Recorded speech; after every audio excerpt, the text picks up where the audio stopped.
Hello po sir, ito po ba yung model house ng Samira Angeles? Ay ma'am, yes ma'am, mag-inquire po ba kayo? Yes po sir. So yan ma'am, ito yung ating dress up model dito sa Samira Angeles. So bali ang lot area ng ating townhouse is 35 square meter and then floor area niya is 44 square meter. Tara ma'am, pasok tayo para makita niyo ito. Sige po sir. So ayan ma'am, by the way ma'am, my name is MJ Bacani. So bali, Nice to meet you po.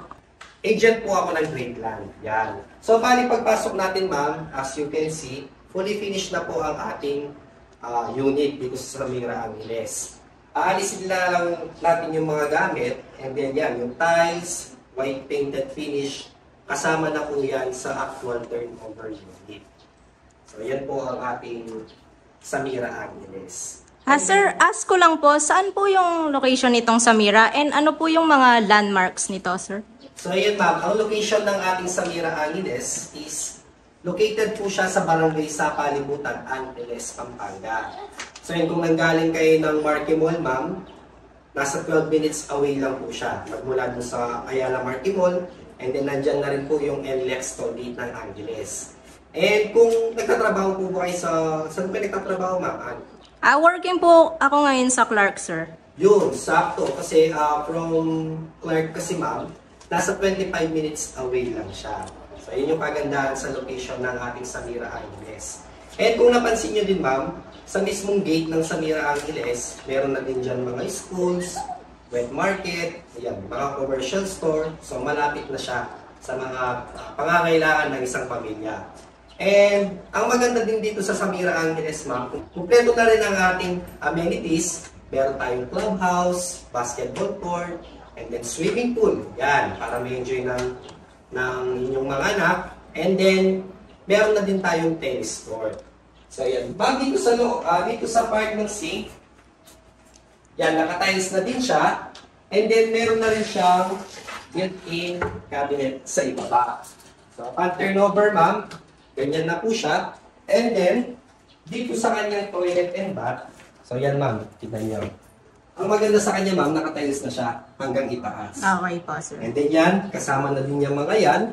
Ang hindi lang kasama dyan ma'am, itong mga maliliit na design. And itong mirror, yan, hindi pa po kasama yung mga yan. Pero yun, ang maganda sa kanya, since fully finished na siya ma'am, wala ka nang ipapagawa sa loob ng bahay mo. Dadalhin mo na lang yung mga gamit mo. And then, syempre ma'am, meron din tayong service area dito sa likuran.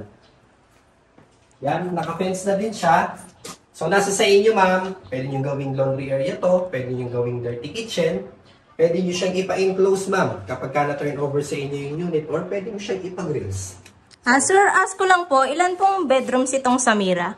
Tara ma'am, akyat tayo sa taas. Okay. Bali 2 bedrooms ang ating Samira Angeles. Ito ma'am. So, bali dito sa second floor ma'am, ito yung bedroom 1 natin. So, yan, kung may mga anak tayo, dito sila. And then, dito naman sa bedroom 2, meron na rin siyang maliit na built-in cabinet. So, ayan. Upon turnover, ma'am, ganyan na po siya, except lang sa mga furnitures natin. And, syempre, naka-sliding window na din ang ating Samira Angeles. Ayan.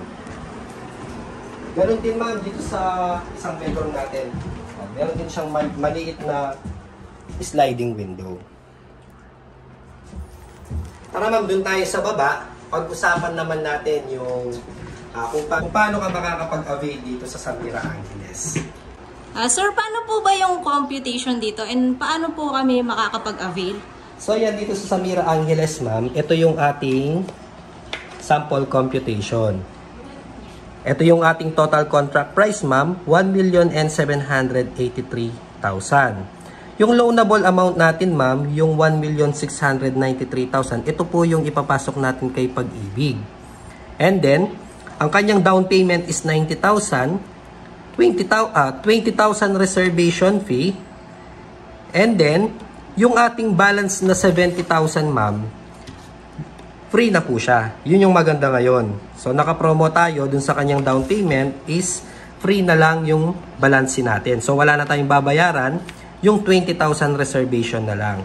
So, dito sa 20,000 reservation fee, ma'am, ipapakumpleto na namin kaagad lahat ng mga requirements natin para may pasok na siya kay Pag-ibig. And yung kanyang miscellaneous fee, 60,000, free na din po siya. So, bukod dito sa 20,000 reservation na babayaran natin, kapag ka na-approve na tayo kay Pag-ibig, for 30 years, 11,040 ang magiging monthly natin. Yan, meron din tayong 25 years, 20 years, 15 years, hanggang 5 years. So, depende po yan, nakadepende yan kung anong prepare ninyo. So, ibig sabihin, sir, 20,000 lang yung ilalabas namin at masisimulan na namin yung investment property namin? Yes, ma'am. Tama. Dahil katulad ng nabanggit ko kanina, 20,000 reservation lang, dahil yung kanyang balance na equity is free na lang. So, after nito, hihintayin lang natin na ma-approve tayo kay Pag-ibig. And then, kapag ka na-approve na tayo, ma'am, 7 days lang after ma-approve, maaari nyo nang malipatan ang unit ninyo. And then, doon na po kayo magsisimula doon sa 11,040 na monthly. So, di ba? 20,000 lang ang ilalabas mo, makakapagsimula ka na ng investment property. And then, sa list of requirements naman, ma'am, katulad ng nabanggit nyo, ma'am, locally employed kayo, di ba, ma'am? Yes po, sir. So, bali ang kailangan lang naman natin is two valid IDs, and then certification of employment with compensation, and then PSA birth certificate, yan, kung single ma'am, and kung married naman, PSA marriage contract. And then, yung sa MDF natin or yung ESAB na kinukuha sa Pag-ibig branch, kung meron po tayong Pag-ibig app, kahit i-screenshot na lang natin doon yung mga regular savings natin, pwede na po yun, kahit hindi na tayo pumunta ng Pag-ibig branch. So, yun lang naman usually mga requirements natin kapag ka locally employed. And then kapag ka halimbawa naman, ma'am, OFW, ito yung mga kailangan nating requirements.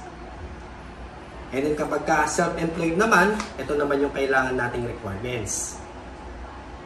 And kung virtual assistant naman, ito naman yung kailangan nating requirements. So, yan lang ang kailangan natin. And then, kailan nyo po ba planong mag-reserve, ma'am? Ngayon po sana, sir. Ngayon na. At the moment po. Yun, ma'am. Kung halimbawa po, gusto na natin simulan yung investment property natin, upon reservation, kahit 2 valid IDs lang naman, and then yung ating proof of income, plus yung 20,000 reservation. Yun lang naman ang kailangan natin para makapag-reserve tayo. And then yung mga kulang natin na requirements, meron naman tayong 15 days para kompletuhin. So tara ma'am, proceed tayo sa office para dun sa reservation ninyo. Okay, sir. Thank you.